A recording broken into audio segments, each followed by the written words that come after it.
Hello guys, welcome back. Mayam ngasigi video study seafood stir fry vegetable ga pull up tawraga daina stir fry amu sem se stir fry da hana semaga du chathok ko loiraga banana cake amuka sem se aizana handai banana cake am semninga leibane ba ko ado ngasi se sem ge taw bane aduga ke haini da changba pochai makhai du su oina ai ready da lei ba da horen semam dai uchar ke aduga hojik stir fry gi oina semda changa da base seafood kini na ko aina sigi da leire khajing prawns leire sida achau bodu ne yam kana adum tiger prawn ka have it adu ne ba ko si ja adu duga sida layer sina squid ne aina am chaning ba si se ko adu si se ai squid se aina si se whole do aina pa mane ba haidi ai isan oina semning mo do khambra adu do phang dre ba ko adu sumai no oina phang adu si se leure si layer do squid se aina half kg ka ro ne macha su yawe achau su do yawe vegetable gi oina di sida yellow bell pepper am leire adu duga sida green capsicum leire sida mushroom khara hapani adu duga adu si ai loina season ra kai ro ai than cha loi ne na ka yam ni ba si tang khai muk tang adai di sida baby corn leire spring onion leire spring onion je makha di khara pat le morok si am khak tang hapani khamen leire tomato last chai na ba phadigom ngau na ba tilau ga garlic ka nine tawrani aduni ado ai mathang se mo ka ba dum uchara age ado maya video se makha chathadri ngai da aina hanta aina am pam na season ba aina mamang da su ha dai dum utlabane da dermaco gi products yam nungai hai da ko du gi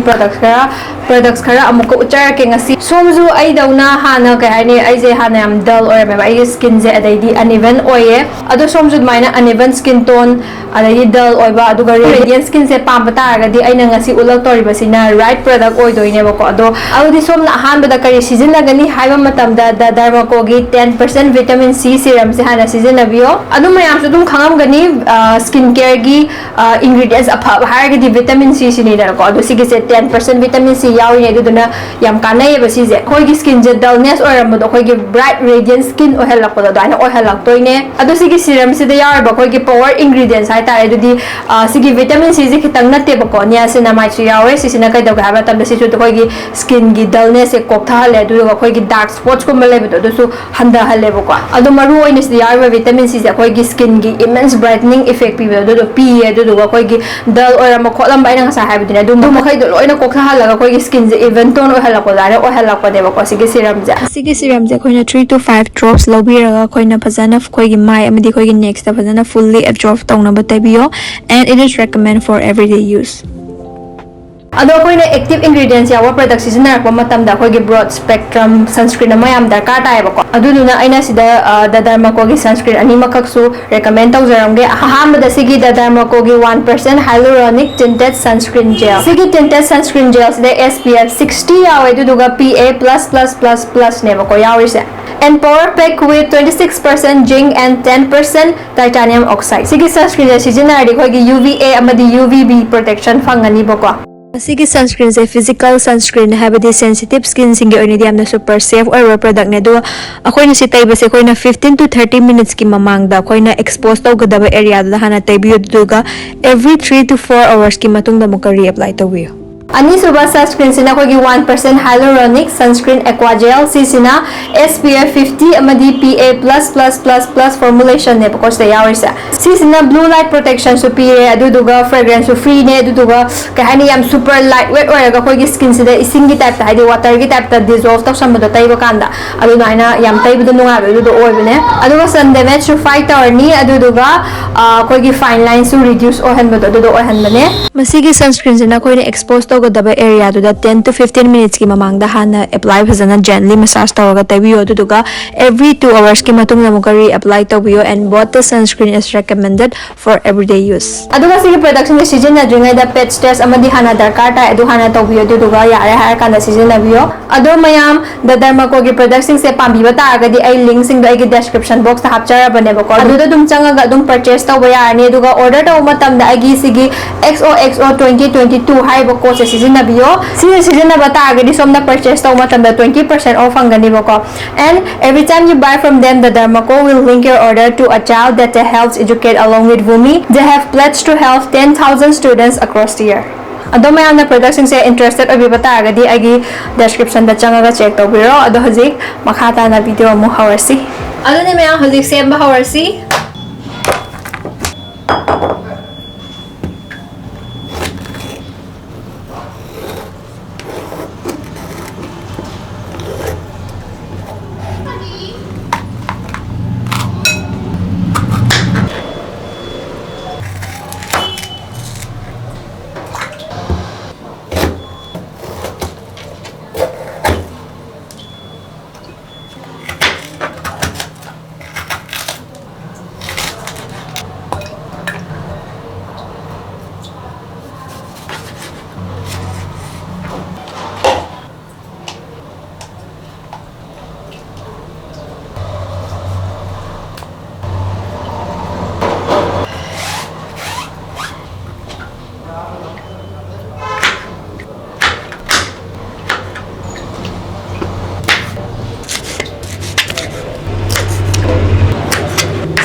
Ado mayam sida laire charsi sina dragon fruit laire dragon fruit se ai kya kan di pam de du so nahan lairak pade bako ado kuire cha thok tari ngai right to ga sisina hojiki guava gi ama nang lawa juice to au da ina soda hapadne awe ado si taste tawrake ahan bada squid che hana chak squid da laire how are yummy. Since you know that they am healthy, so I know what. How are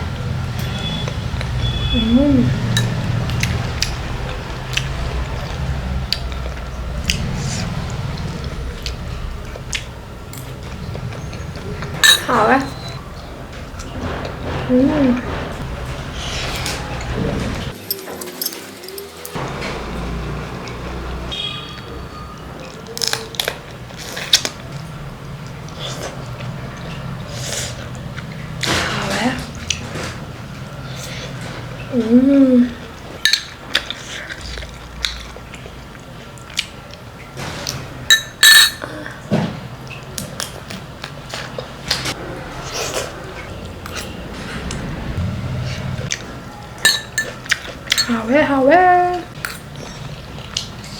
nó mềm sao rồi đó dragon fruit chế quy để sao đó bạn đó cảm anh tàu kia kìa mà sắc cái điểm phải rất rõ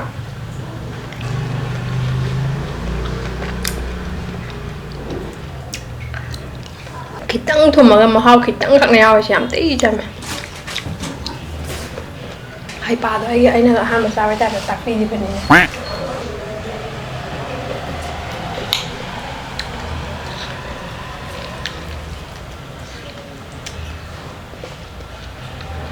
마루제 사람 놈아 보여.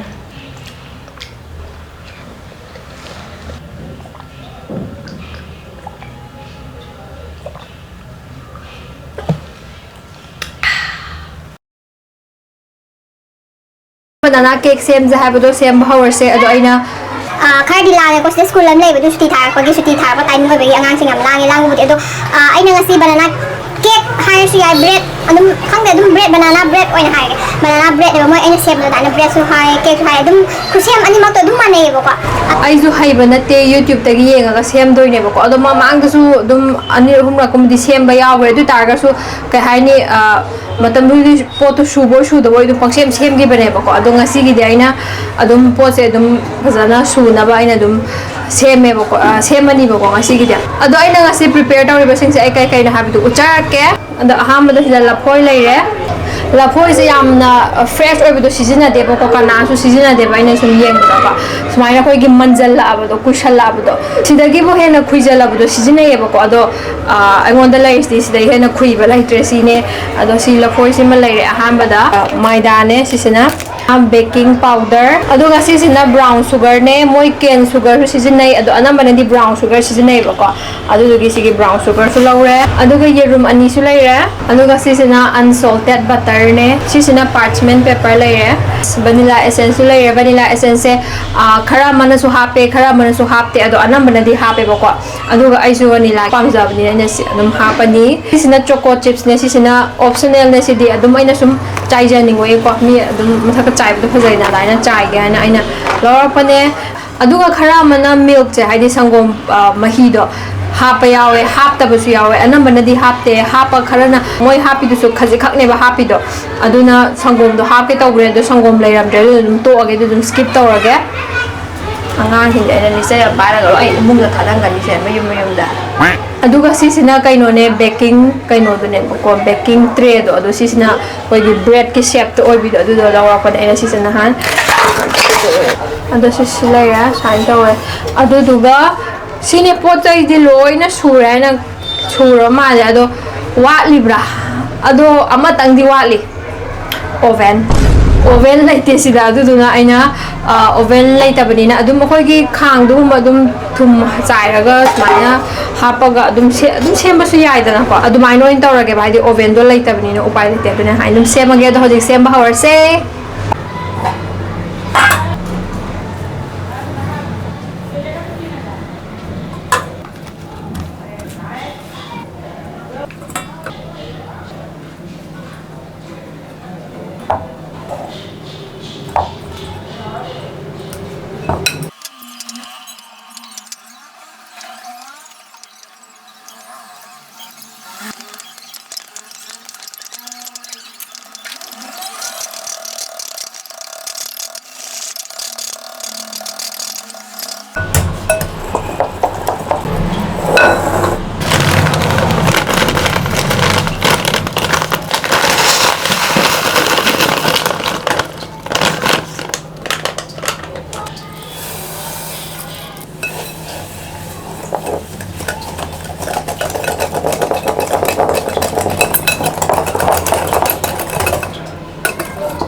ꯑꯗꯣ ꯃꯌꯥꯝ ꯑꯩꯅ ꯉꯁꯤ ꯌꯦꯡꯉꯒ ꯇꯝꯃꯤꯕ YouTube ꯚꯤꯗꯤꯑꯣꯗꯣ ꯑꯗꯣ ꯃꯣꯏ ꯑꯣꯚꯦꯟꯗ ꯇꯧꯕꯅꯤꯗꯅꯀꯣ ꯑꯗꯣ ꯃꯥꯒꯤꯗꯣ 160 ꯗꯤꯒ꯭ꯔꯤ ꯗꯣ 40 to 45 minutes ꯊꯝꯕꯅꯦꯕꯀꯣ ꯑꯗꯣ ꯑꯩꯈꯣꯏꯗꯤ ꯑꯣꯚꯦꯟꯁꯦ ꯅꯠꯇꯕꯅꯤꯅ 40 minutes ꯄꯨꯗꯤ ꯐꯥꯔꯦ ꯑꯗꯣ ꯃꯨꯟꯕ ꯋꯥꯠꯂꯝꯗꯣꯏꯔꯥ ꯀꯥꯕꯨ ꯀꯥꯔꯝꯗꯣꯏꯔꯥ ꯍꯥꯏꯕꯗꯨ ꯌꯦꯡꯉꯁꯦ ꯍꯧꯖꯤꯛ ꯑꯩꯗꯤ ꯃꯨꯟꯕ ꯋꯥꯠꯂꯝꯗꯧ ꯃꯥꯜꯂꯦ ꯌꯥꯝ ꯊꯤꯅ ꯋꯥꯠꯂꯤ ꯌꯥꯒꯗꯕ ꯃꯥꯜꯂꯦ ꯃꯌꯥꯝ ꯁꯤꯁꯦ ꯍꯥꯡꯉꯁꯦ ꯃꯩꯁꯨ ꯂꯣꯏ ꯅꯨꯡꯗꯥꯡꯕꯨ ꯇꯥꯔꯦꯕꯀꯣ ꯑꯗꯨꯅ ꯃꯝꯖꯟꯈ꯭ꯔꯦ ꯑꯗꯨꯗꯨꯅ ꯐ꯭ꯂꯥꯁ ꯂꯥꯏꯠ ꯑꯣꯏꯅ ꯊꯥꯔꯕꯅꯦ ꯋꯥꯎ ꯄꯣꯛꯑꯦ ꯑꯗꯨ ꯃꯌꯥꯝ ꯁꯤꯗ ꯂꯩꯔꯦ ꯆꯦꯁꯦ ꯌꯥꯎꯕꯅꯤꯅ ꯌꯥꯝ ꯂꯥꯏꯅꯗꯤ ꯂꯧꯊꯣꯛꯑꯦꯕꯀꯣ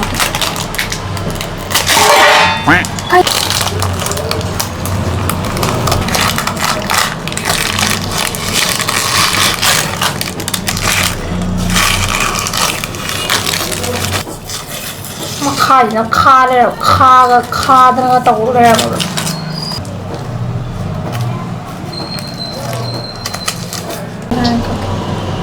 ꯅꯨꯡꯃꯨꯛ ꯀꯜꯂꯝꯗꯣꯏꯖꯥꯠꯂ ꯈꯪꯄꯣꯟꯇꯦ ꯃꯤꯒꯤꯗꯤ ꯌꯥꯝ ꯀꯥꯝꯈꯠꯂꯦ ꯑꯩꯒꯤꯗꯤ ꯌꯥꯝ ꯀꯥꯝꯈꯠꯇꯦ ꯀꯩꯒꯤꯅꯣ ꯈꯪꯗꯦ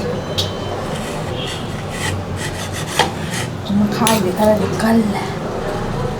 ꯑꯣ ꯋꯥꯎ ꯆꯣꯀ꯭ꯂꯦꯠ ꯆꯤꯞꯁꯇꯨꯁꯨ ꯌꯥꯎꯔꯦ ꯃꯅꯨꯡꯗ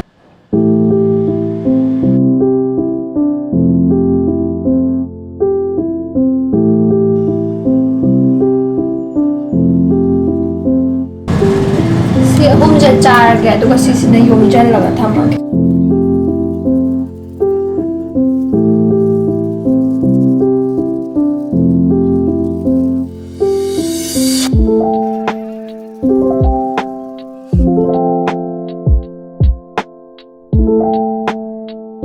ꯑꯗꯣ ꯃꯌꯥꯝ ꯁꯤꯗ ꯂꯩꯔꯦ ꯑꯩꯒꯤ ꯕꯅꯥꯅꯥ ꯕ꯭ꯔꯦꯗ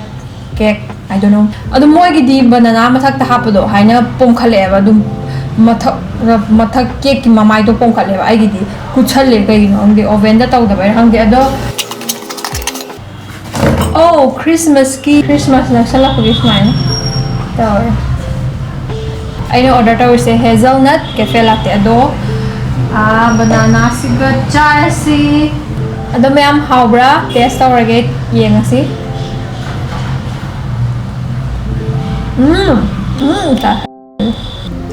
ꯃꯊꯛꯀꯤ ꯂꯐꯣꯏꯗꯣ ꯄꯦꯠ ꯄꯦꯠ ꯂꯥꯎ ꯍꯥꯎꯕ ꯃꯈꯥꯒꯤ ꯖꯒꯥꯁꯦ ꯈꯔ ꯀꯜꯂꯦꯕꯀꯣ ꯁ꯭ꯋꯥꯏꯁꯤꯗꯤ ꯌꯥꯝ ꯃꯣꯟ ꯃꯣꯟ ꯂꯥꯎꯋꯦ ꯍꯥꯎꯋꯦ ꯑꯩꯈꯣꯏꯒꯤ ꯌꯥꯝ ꯀꯟꯅꯁꯨ ꯊꯨꯝꯗꯕꯤ ꯊꯨꯝꯗꯤ ꯊꯨꯝꯃꯒꯁꯨ ꯌꯥꯝ ꯊꯨꯝꯗꯕꯤꯗꯣ ꯆꯞ ꯆꯥꯕꯤꯗꯨ ꯑꯣꯏꯔꯒ ꯍꯥꯎꯋꯦ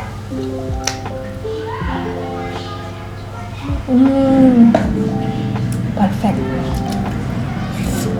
ꯍꯥꯎꯋꯤꯅꯦ ꯁ꯭ꯋꯥꯏꯁꯤꯅ ꯈꯔ ꯁꯥꯏꯕꯗ ꯋꯥꯏꯀꯣ ꯀꯨꯏꯅ ꯑꯩꯅ ꯁꯨꯝ ꯃꯩꯗ ꯌꯥꯏꯕꯗꯣ ꯑꯗꯨꯗꯨꯒꯤ ꯑꯩꯅ ꯁꯤ ꯆꯥꯔꯣꯏꯒꯦ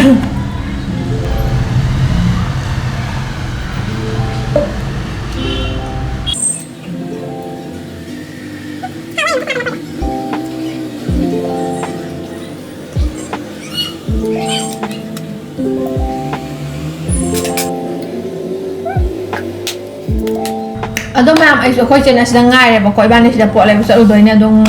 ꯃꯥꯅꯁꯨ ꯉꯥꯏꯔꯦ ꯑꯗꯣ ꯂꯣꯏꯁꯤꯜꯂꯒꯦ ꯁ꯭ꯋꯥꯏꯗ ꯉꯁꯤ ꯚꯤꯗꯤꯑꯣꯁꯦ ꯃꯌꯥꯝ ꯅꯨꯡꯉꯥꯏꯕꯤꯕ ꯇꯥꯔꯒꯗꯤ ꯂꯥꯏꯛ ꯇꯧꯕꯤꯔꯝꯃꯣ ꯁꯕꯁꯀ꯭ꯔꯥꯏꯕ ꯇꯧꯕꯤꯔꯝꯃꯣ ꯑꯗꯨꯒ ꯃꯊꯪꯒꯤ ꯚꯤꯗꯤꯑꯣꯗ ꯑꯃꯨꯛ ꯊꯦꯡꯅꯔꯁꯤ ꯕꯥꯏ ꯒꯥꯏ ꯑꯩꯅ ꯀꯩꯅꯣ ꯕꯥꯏ ꯒꯥꯏ ꯍꯥꯏꯔꯝꯗꯥꯏ ꯕꯥꯏ ꯒꯥꯏꯁ ꯄꯤꯛꯁꯜꯂꯛꯑꯦꯕ ꯍꯦꯛꯇ ꯌꯥꯝ ꯄꯛꯇꯦ ꯍꯥꯏꯕ